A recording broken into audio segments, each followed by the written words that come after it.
Oui, je le dis partout, j'ai pas reçu le don du célibat et je vais pas tarder dans le célibat. Et vous avez la primeur au GA d'avoir ma confirmation.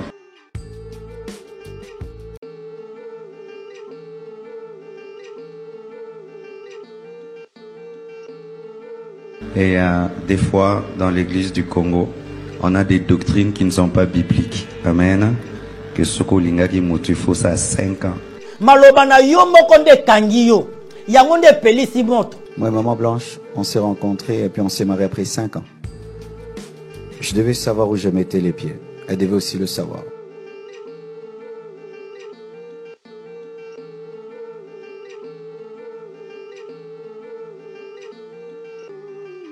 Les principes pour le choix du conjoint, tome 1, tome 2.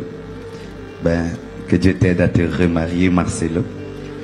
Oui, je le dis partout, j'ai pas reçu le don du célibat et je vais pas tarder dans le célibat. Mais na kati liwango fou, pas wana famille na bazana ngona no silité.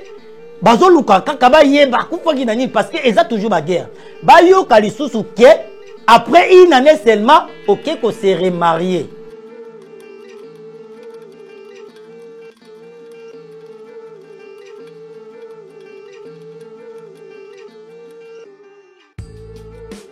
Donc, ça même pas na mawa. Mais l'église oiseau kamba soit disant la compassion. Il faut balongo lango combo wana. Pour européen si combo.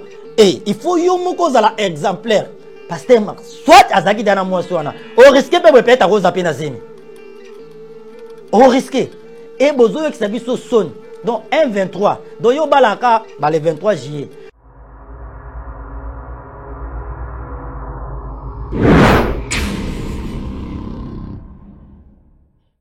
Merci Banakin, Bana monde entier.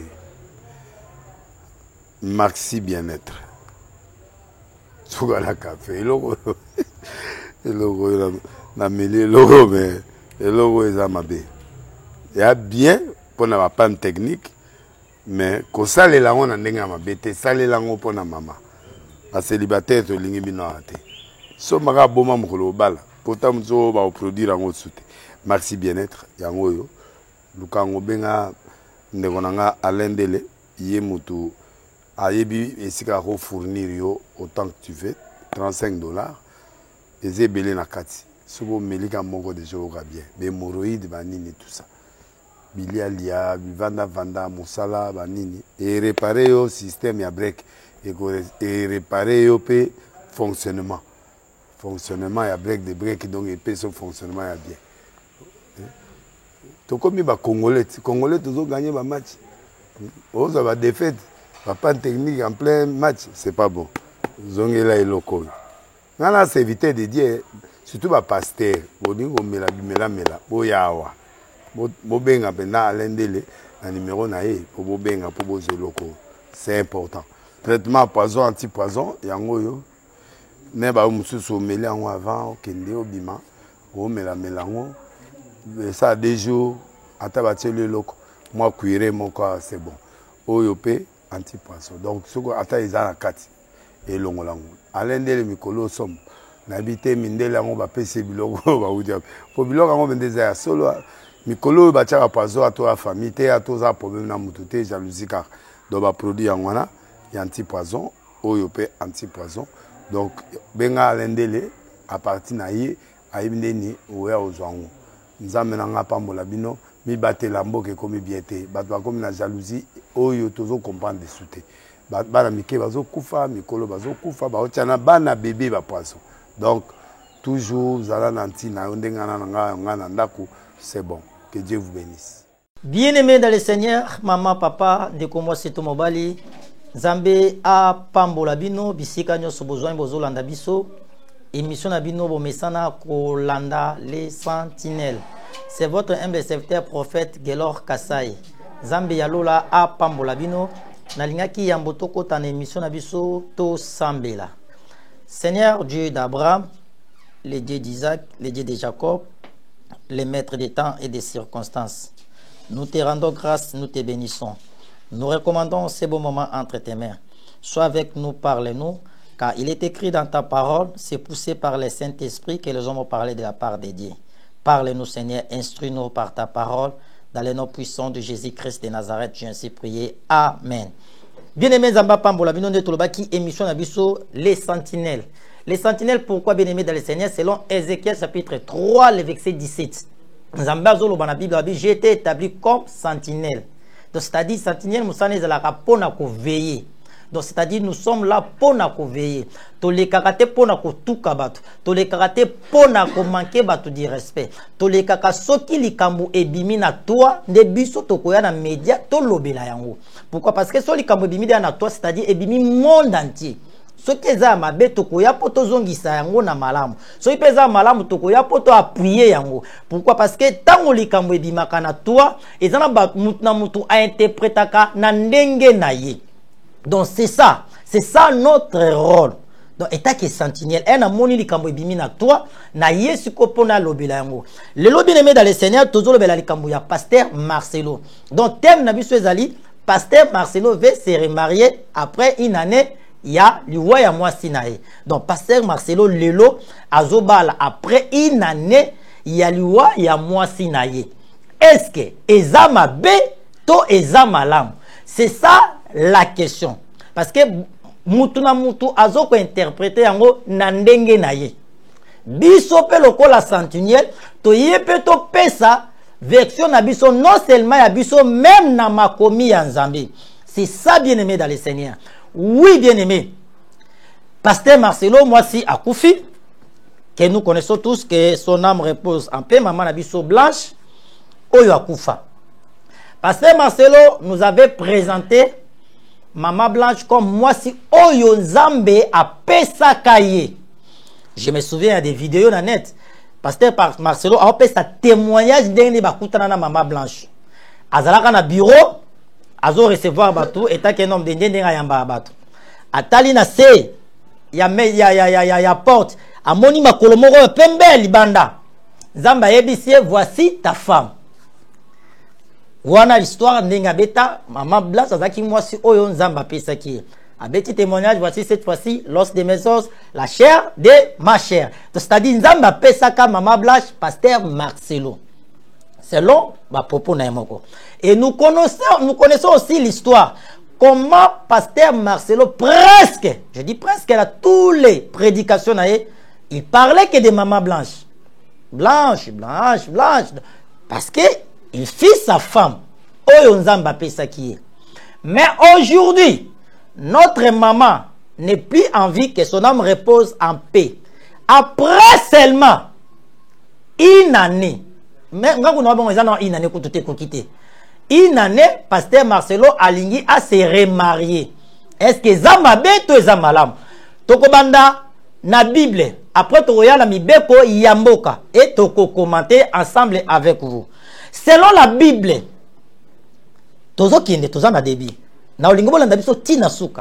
selon la Bible, pasteur Marcelo n'a pas péché. Selon la Bible.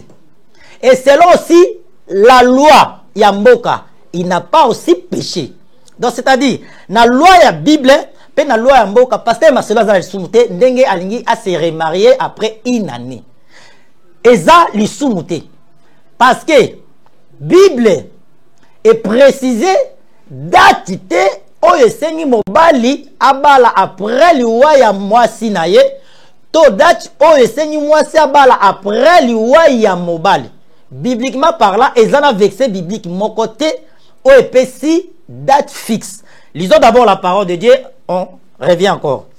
Nous sommes dans le livre de 1 Corinthiens chapitre 7, le verset 7 à 9. 1 Corinthiens chapitre 7, le verset 7 à 9.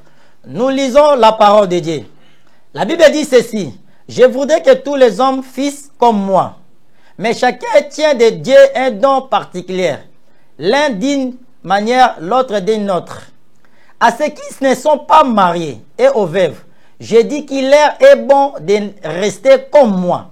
Mais s'ils manquent de continence, qu'ils se remarient, car il vaut mieux se marier que de brûler. Parole du Seigneur. Bien-aimé. Ici, c'est Paul qui parle. L'apôtre Paul azoloba. Azoko te yabiso. Azoko exoté. Na épître ya 1 Corinthien. Azolev sabat. alobi na batu oyo babali nanu te na muto pe aza veuve eza malamu otikala lokola nga. Donc c'est-à-dire babala lisusu te donc mutu oyo neti mwasi akufelaki mobali Paul azoko exhorter malamu abala lisusu te aza lokola Paul na mutu oyo pe nanu abali te Paul azoloba ke ekoza malamu obala te otikala lokola nga. Mais a continuer ame mutu na mutu azui likabu mutu na mutu azui doko ute pai ya Nzambe oyo azui don ya boye oyo azui don ya boye chacun a son don na ye. Donc pour dire que Paul avait reçu un don de ne pas se marier. Donc azui neti don azane célibataire. Donc pour Paul na épître toloba Paul a confirmé que ya zwa don wana que abalate neti pasteur mususu alimete abalate ya eza donté. Paul alobi ya zui don wana que abalate. Et alobi pe zoko exhorter pe na bande comme mususu ona na balita bi eza malamu obalate lokola nga. Mais asuki wana ta continuer. Alobi mais soki mutamoni ke akokoka te azala lokola nga. Oleke abanda ko se brûler na ba désir. Quand Paul parlait que abanda ko se brûler, c'est-à-dire abanda ko sala lisumu, ba masturbation, et kobo, ba hotel, ba milango, donc c'est-à-dire mutu aboyi ko bala na misu ya batu, mais na kuku azo sala lisumu. Na kuku azo za savon, na kuku azo za ba ser, ba basia mabala, tout consort. Paul alobi soko moni okokate. Na place o banda ko sala lisumu wana. Mieux vaut ça nini obala. Il n'a pas déterminé délai. Donc c'est-à-dire après 2 jours, so moniomo ko kalisute bala. Oh après 3 jours, so moko ko kate que ba désir wana ko kate il faut baloza na mwasi bala. La Bible est claire. Selon Romains chapitre 7 aussi et éclaircier que libala lié à libala et 5 sabatu balé ceux qui baza en vie. Ce qui moko akufi, c'est dans le livre de Romains chapitre 7 si vous lisez. Ce qui moko akufi, lien oezaïko lié bango mibale. C'est-à-dire loi oezaïko réunir bango na mariage et katani. L'un ou l'autre est aza libre selon la Bible.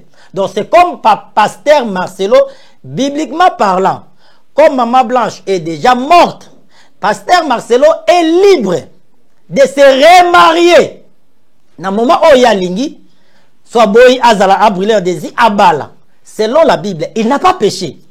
Donc la deuxième étape, selon aussi la loi de notre nation, le pasteur Marcelo aussi n'a pas péché. Pourquoi? Que dit la loi? Loi na biso na Congo, parce que nous sommes les Congolais. Na Congo, tu évites ba loi bamboka msusu. Na Congo ba lobi boy na loi. Pona mwasi, soki mobali akufi. Pona mwasi abala lisusu, a se marier lisusu pour la deuxième fois. Il faut à ça la 300 jours. Donc, maintenant total c'est 10 mois. Pona mwasi. Pour abala lisusu, il faut à ça la 300 jours. Donc 10 mois. Ce qui a si 10 mois à koki ko bala lisusu. Mais ce qui n'a pas koki si 10 mois wana te, à koki ko bala te, selon la loi. Mais elle n'a pas mobali. La loi de notre pays lobi pona mobali et zana délai moko o ba fixé te. Donc c'est-à-dire tant au mobali a moni kalinga bala, il faut abala. Là selon la loi. Donc c'est-à-dire mobali so kufeli mwasi tant o yomo moni kalingi obala ezo dépendre na yo. Au bali, au soumukité, au télémini mibe côté. Donc pour dire que pasteur Marcelo, bibliquement parlant, paix na loi yamboka, il n'a pas péché. Mais le problème est où tu vois psycho. Oh lelo toi ezako ningana. Oh lelo batu bazolo ba makasi pona likambo ya pasteur Marcelo. Ndenge na uti koloba état qui sanctuaire. J'ai expliqué dans la Bible, il n'a pas péché. Namukili n'a pas péché. Le problème est uti wapi. Parce que ba propos tenu il y a pasteur Marcelo après la mort de sa femme 3 mois seulement ba propos oyo abimisaka ce qui n'était pas bon. Yango lorsque a commis un moment où akobala batu bazui maloba wana nde moto peli na olinga tola na vidéo oyo. C'était au mois de septembre quand pasteur Marcelo parlait na chair que moi je n'ai pas reçu un don de célibat. Oh, dans la Bible aussi, ils ont pris la place pour comment don à célibat à la raté. Et qui avait dit à pasteur que toi tu as un don de célibat? Non. Pasteur Marcelo a parlé. Toi là dans la vidéo après tu continues. Viral, c'est-à-dire que toi le bilan au moins mingi. Alors, on va toucher sur ça et on revient juste après. Là, il s'agit de pasteur Marcelo Tounassi. Suivons. Les principes pour le choix du conjoint, tome 1, tome 2. Ben, que Dieu t'aide à te remarier, Marcelo. Alléluia. Oui, je le dis partout, j'ai pas reçu le don du célibat et je vais pas tarder dans le célibat. Et vous avez la primeur au GA d'avoir ma confirmation. Dans ma vie, prêche, et j'aimerais toujours prêcher par ma vie. Et des fois, dans l'église du Congo, on a des doctrines qui ne sont pas bibliques. Amen. Que Soko Lingaki Moutufo, ça a 5 ans.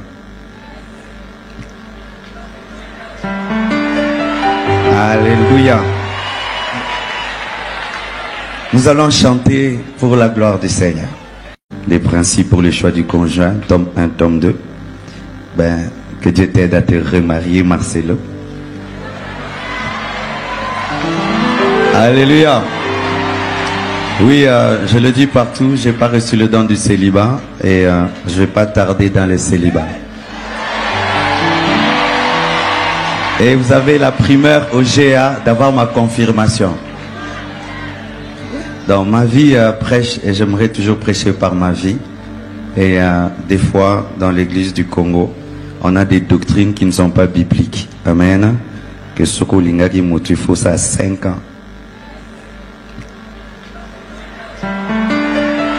Alléluia.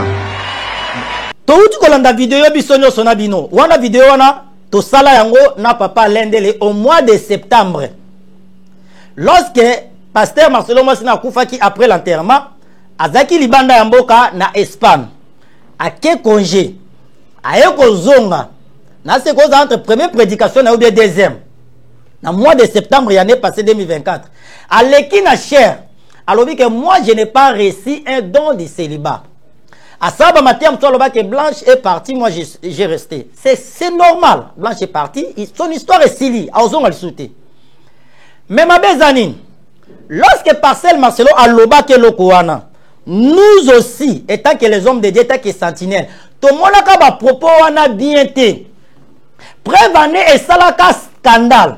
Est-ce que ezala ki bon après 3 mois? Pasteur Marcelo abimisa ba propos wana na cher. Après 3 mois seulement il y a quoi enterrer moi sinaye. Non. Pourquoi? Par rapport il y a image au pasteur Marcelo a pesa batu na mokili. Par rapport à image au abimisa na mokili pour na moi sinaye.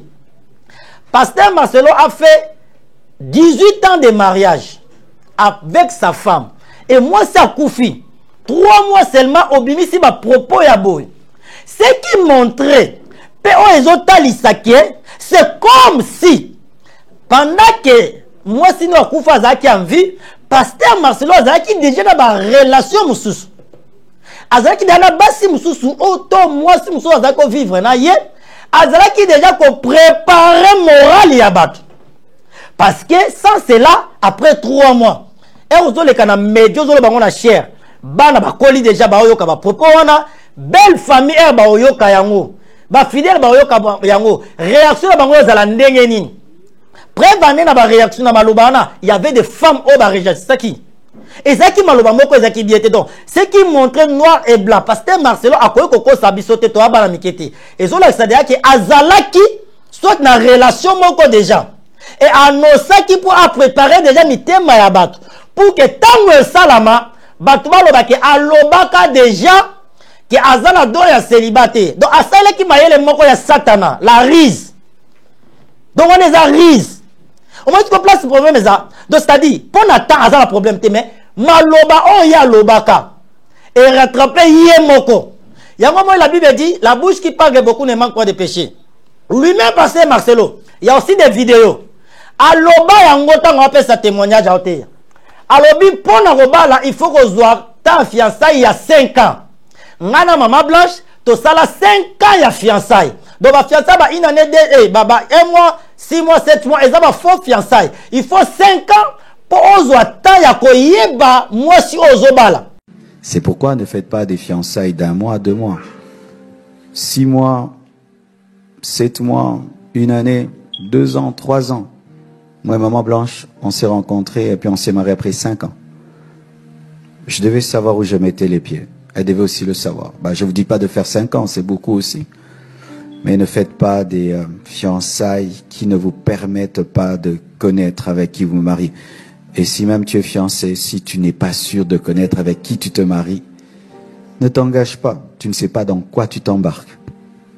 Et là, tu auras une surprise alors extraordinaire. Méga, méga, méga surprise. Donc pour dire quoi, ceux qui a ça qui 5 ans, à ce qu'on exoté dans la chaîne, on va balater, il faut ça peut-être au-delà de 5 ans. C'est ça selon lui. La vidéo est là. Alors il faut 5 ans à mariage. C'est l'émission image de vidéo. Il faut 5 ans à fiançailles. Ndenge ya sala kana Maman Blanche. Oui. Batu bayoka yango eza conseil au pesa. Mais si ko yo moko. Mutobi fiançailles il faut 5 ans pour boyebana. Mais Maman Blanche a koufi une année seulement. Yo ozobala. Donc n'est-ce pas ça une année. Bon, on se pose des questions mais batu ba tuna ya on lui place Montepelli. Pasteur Marcelo alingaka moi si oyo quand Bosali combien de temps pour beaucoup manalibala pour Pasteur Marcelo azana Kinshasa moi si on a bon je n'ai pas vraiment de précisions on dit azana poto si je m'abuse azana Congote azana poto donc moi si la poto Pasteur Marcelo na Kinshasa malgré qu'il n'a pas poto bon n'est-ce pas c'est une année bolingani oyebeli yendenge nini est-ce que comprendre les alléluia ya mutu na de une année pour une année déjà annonce ya mariage donc c'est-à-dire que ça déjà moins d'une année pour annoncer mariage c'est-à-dire que ça est fiançailles bon ça dit combien de temps ya qui fiançailles est-ce que yebi bien parce que par rapport à malobo yo lobaki il faut fiançailles ça la 5 ans yo mosko sali yangote pasteur il faut au préserver ka maloba na yo moko nde kangi yo yango nde pelisi moto ezande tindenge yo lobaka na bato catholique que catholique et ça salle d'attente pour aller en enfer. Et ça c'est-à-dire, ce catholique est ça salle d'attente pour aller en enfer, selon tes propos. C'est que yosa jira en enfer. Pour maloba, oh, mabiloko yoso condamné bato. Yango yoso sala catholique est ça lieu d'attente en enfer. C'est que yosa jira en enfer. C'est simple. Pasteur Marcelo n'a pas respect même Yabakoufi. Nous sommes les Bantous. L'évangile ou d'être un homme de Dieu. Et quand on l'a vu sur Babiloko Moussousoute, oh ya nature na biso. Biso tozaba Bantou. Chez nous même ici au Congo, et ça a même au moment ceux qui est bembezo les cas, au moment où militaire azana, il faut appeler sa saline et bembe. Donc respect à ba mort. Chez nous les Bantous c'est comme ça. Tu peux ça respect à ba koufi. Mais quand nous voyons le pasteur Marcelo azalaka na respect à ba oité. Pourquoi j'ai dit ça? A outa qui cause la scandale moko dernièrement, les années outa oleka. À propos ya musicien nani Papa Wemba. Aloba ba propos moko ezaka bien te. Oh Papa Wemba, boyebi masola loba. Atika soke esprit ni je suis pas là pour n'embêter ba détail. Mais boyebi ba propos pasteur Marcelo loba pour na Papa Wemba. Bon, lorsque Papa Wemba azaki en vie, pourquoi pas pasteur Marcelo ayaka koloba ba propos wana? Il attendait que Papa Wemba akufa. Muto atiki veuf. Oyo koloba maloba wana boyebi combien epesaka mwasi na epasi et créer un problème. Pourquoi Azaka n'a respect à Ouété? Et aujourd'hui aussi sa propre femme. Mouton Yazalaka ko adoré et tikala moukieka comme ça un verset biblique. Azoka verset biblique ba ko na Bible page ya moi sinaye parce qu'il parlait que d'elle. Il parlait que d'elle. Pourquoi parce qu'elle lingaki? Parce que moi si oya yepa koufi une année seulement. Yewana azoka ne ko remarier encore. Donc azam même pas le respect.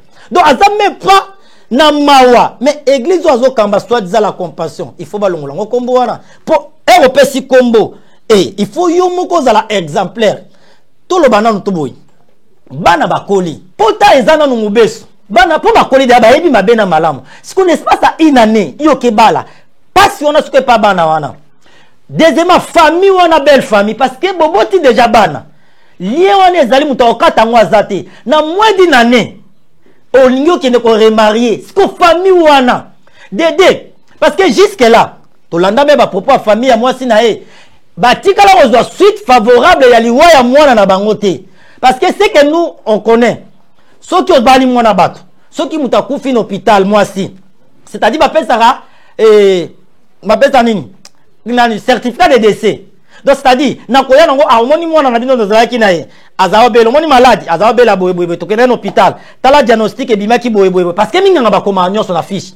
Papa azawazwa traitement akufi. Omoni malade ebomaki etande munganga komaki ezaki typhoïde, ezaki malaria. Mais ya maman blanche, c'est que ndeto yoka bandeko ne balobaka. Soki eza vrai ou faux. Parce que surtout la bande famille. Ba tikala kozwa suite favorable ya liwa ya mwana bango te. Donc liwa moko ezaka flou. Mais na kati ya liwa ngo flou, parce wana famille na bazana ngona no silité, bazo luka kaka ba yeba kufaki na nini parce que eza toujours ba guerre. Ba yo kalisusu ke après une année seulement, ok ko se remarier, l'homme de Dieu soi-disant. Obi combien de famille on a la passe. Même nous corps du Christ. Tout le bien c'est le Bible les a péché mais tant. Et c'est que nous avons temps. Si c'était que moi, même à 3 ans, 2 ans, pour la mémoire, il y a Moué. Parce que moi, si on y a Kokumisa, bon, ça, il y a 5 ans, il y a fiançailles. On a moins d'une année à fiançailles. Oh, moi, si on a appelé ça, on a 5 ans à fiançailles, bon, on a 18 ans à mariage. C'est qu'on a évité. Pour yoza nous donné c'est une bonne chose. Ndengo lobaki mama blanche nzambe ne mutape ça qui on a ba vision na ba ndoto na ba prophétie. Pour même après la mort de maman blanche, on a eu qu'on continue au sa témoignage à bien. Prophète Mora Bengio, ba moni maman blanche na paradis. Ah, maman blanche est allée au ciel. C'est une bonne chose. Yende nzamba pesa kio au monaka makolo na ena se nzamba lobi voici ta femme. Voici l'os de tes os, la chair de ta chair. C'était opesconi nzamba ebsoni. Voici un autre. Os de tes os, la chair de ta chair. Donc, Zamba a fait le mois, c'est mi balé. Parce que moi, c'est Liboso, Zamba a ça que vous avez 5 ans, il y a fiançailles. Bobalani 18 ans. Il y a mi balé, vous avez moins d'une année. Est-ce que y est bien? J'aimerais, na ok, na ochité. Na normalité, Moutounion soit élevé en unité ou bien à mbongo. Soit l'ingaba la moi, si surtout mobile. Et c'est un temps à étudier moi, soit na bien. Pour ayeba est-ce que moi suis oyo alinginga na bolingo ya solo to alinginga po na mbongo parce que Marcelo na kibomoto n'est pas n'importe qui aza influent ndenge nini mutuka n'est-ce à une année ozaki pe célibataire autre chose choc ya liwa na se ya choc wana osangager n'est-ce pas à une année obala non parce que soit azaki dana moi wana o risquer peut-être à rosa pe na zemi o risquer et bozo ki sabiso son. Donc 1-23. Donc yo balaka ba le 23 juillet. Donc dès tout le monde ba 1-23 ba rebelle na bonzambe oza J23. Pour yoza juillet. Ba ba 1-23 yoza J23 ya ba pasteur. Oyo kisi ba na nzambe soni. Et selon Matthieu chapitre 4 je me chite na chite na botanga ngo. La Bible dit bokoye ba bango na misala na bango. C'est pasteur azana motema ya mawate. Ce qui montre que atikala kolinga mwasi na été. Soit l'inga kaye na espace aina nanga balate. Pour nous respecter ta moué, ko respecter ba na famille. Zambé apambola bino to komi vraiment na souka. Mon numéro c'est plus 243 85 41 59 230 plus 243 85 41 59 230. Na ba ibazana pour ça prière. Bobenga prophète Gelor na ba kanyo so bozana ngo. Ozana pour ça consultation prophétique. Menga biso to consulter Zambé quel que soit quand Dieu va te parler Zamba pe so orientation ba directive Zamba pambola bino na ba nyonso pe bazo soutenir biso dans la prière parce que tous ba objet il y a ba menace na ba moyen na bino poto les kana médias ça demande aussi de l'argent parce que votre prophète parle les kaloba poto les on paye de l'argent donc bo soutenir biso pe toza pe na ba terrain tozo teka oza intéressé pour na yango benga biso to komemayo to kolakisa ba terrain na priya malamu 20/20 na priya bien benga biso toko memayo Zambé apambola Jordan kuna na machine apambola et mokonzi ya chaîne o papa lendele apambola pe j'ai de kuna na caméra Zamba apambola bino nyonso pe bozo soutenir biso ceux qui est sur Christ azongité toko mona na mbalasima ngai e abino oyo sentinelle bye bye. Bien-aimés dans le Seigneur, shalom, à vous qui ont un grand cœur. Bino bao mitema nzamba pesa bino mitema malamu mitema kusunga Fondation Alendele na orphelinat Christ Rédempteur bana posa na bino bana posa lisungi na bino bano baboti bakenda bano bazala moya kotanga te bato bana besoin lisungi bino bato wana mitema malamu to wana posa ya bisumi na bino na orphelinat Christ Rédempteur na kati ya fondation Alendel kanisa eloko eza yo ndolobaki ye oza nzambe ya bana bitike yo moko lobaki ye osungaka basi bakufela mibali mpona nini pasi ya boye o nzambe. Ils ont besoin de vous, de votre pain, de votre bouteille d'eau, de votre soutien. Et ça serait une bénédiction pour vous et pour votre famille. Que Dieu vous bénisse.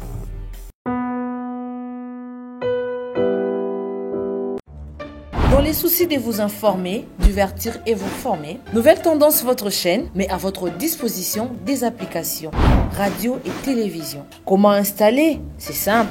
1.